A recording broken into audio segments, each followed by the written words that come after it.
Hey, it's Dee Dee. I was just thinking about the song Don't Fence Me In. And, yeah, I was thinking about my time at my daughter's where, there was lots of room because she's got a really big house.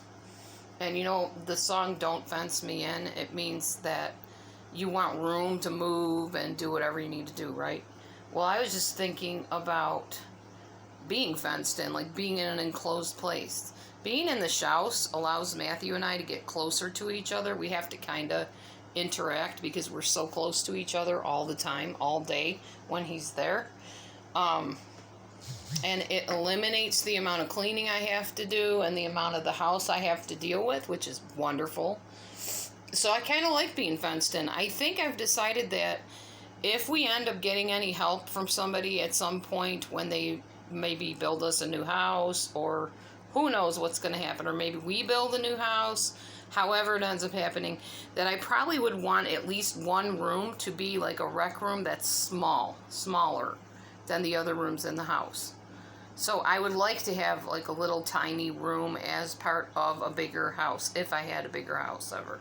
So I'd make sure I had that little smaller room, because I like feeling cozy. I like feeling fenced in a little bit. So just something I discovered about myself I thought I'd share with y'all.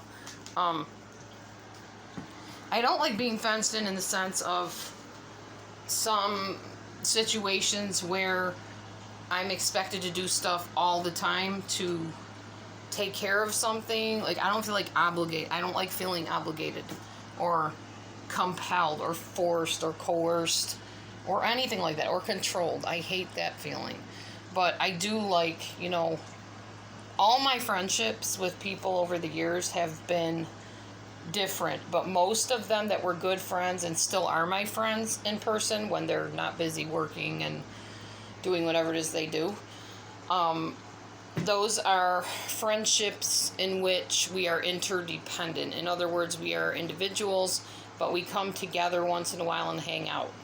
None of them are needy, clingy, like my friend Heidi. She's very independent like me, and she's even a little bit more independent than I am. And she works at least one or two jobs, and she's taking care of her grandchildren, and very, very individuated and very strong-willed and a goal setter, goal achiever like me. So we click real well. And we just kind of talk to each other when we get around to it, type of thing. And that seems to work well for both of us. There were a couple other friends I had that had some disorders and problems that made them a little too clingy. And I'm talking about in person, not YouTube friends. In fact, these people aren't even on YouTube. These are people that I've been friends with when my kids were growing up. And they were too needy, too clingy, too desperate, constantly had problems, and I did not click well with them. And I didn't stay in the relationship with them. Now, if they called me right now and said, I need you to come over here, I need someone to talk to, if I could do it, I would do it, because that's how I am, because I care about people. But would I hang out with them every day and listen to them go on endlessly about their issues that they never do anything to fix? No, I wouldn't.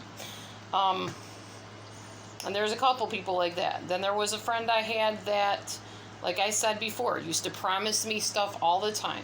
We're going to get together, girl. We're going to do this. We're going to do that. I'm going to get together with you on your birthday to make it up to you. All those times I stood you up and didn't do what I said I was going to do. I'm going to make it up to you, girl. Never happened. No longer friends with them. No longer friends. And before someone online happens to think that it's about them, it was a black person. So unless you're black, it's not about you. It was an actual in-person friend who I hope someday maybe she realizes that she really hurt me and really disappointed me and set me up for constant disillusionment and disappointment, and knowing that I couldn't trust her. So I ended the friendship. That was pretty much how that went down. Plus, she backstabbed me to some people too, which didn't help things any between us. I had another friend years ago who is still my friend, but mostly on Facebook. She doesn't come on YouTube. She probably doesn't even know I have a channel. And she had some issues too, but she gave her heart over to God and is living for God now and taking care of her family and whatever. Her name is Colleen. I don't have a problem saying her name. She's a sweetheart, and she really loves God. And I miss her, and I really would like to talk to her on the phone, but it just never seems to work out. We keep planning it, and then it doesn't happen. So that's been kind of disappointing. So those are my friends, like, over the years that I've had. I have a friend that's blind named Linda. Every once in a while I hear from her over the phone. Usually she updates me on what's happening in the town we both used to live in. Golanda, New York is the town I used to live in. So if you don't believe it's a real town, Google it. It's on the Google, Golanda. And it's in New York, and we used to live there. And Linda and I used to hang out and go to church together and stuff. So I don't hear from her very much unless there's something she wants to update me on in the town, which most of the people in the town I don't know anymore. So I just listen and try to act like, you know, I care, because I really don't know these people she's talking about. But they matter to her, so they matter to me. That's how it works for me. I had a few other people. I used to have tons of friends. Like, when I was in my 20s and 30s, that's when I had the abundance of friends. But then they get older, and they have grandchildren, and they get busy, and they just plain do not have the time or want to spend the time sitting on the phone chatting with me. And they don't have time to be making, like, dates where we can go out and hang out and have tea and go out to eat. I mean, for a while they did, but now I'm in my 50s, which makes them in their 50s too. And it just doesn't happen that way. Maybe someday. Maybe I'll make some new friends. That is one of the goals this year, is to make some good in-person friends that we can actually get together with, Matthew and I. Maybe go out to eat, maybe go bowling, go to movies, something. That is a goal. Anyhow, that's all I had to say. I just thought I'd upload this video and kind of share a little bit of my life with you and what I'm thinking and what's on my mind and stuff like that. Because I am actually making taco salad. That's for my big meal today, my OMAD meal. And Matthew's going to get me some stevia pop, because I want some pop for some reason. So he's going to get me some pop sweetened with stevia. And we're going to have some taco salad. And then we're going to watch a couple movies together. One with, and he's calling me. One with a lady from, I can't remember what it's called.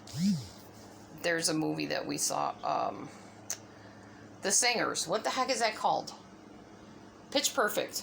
The ladies from there.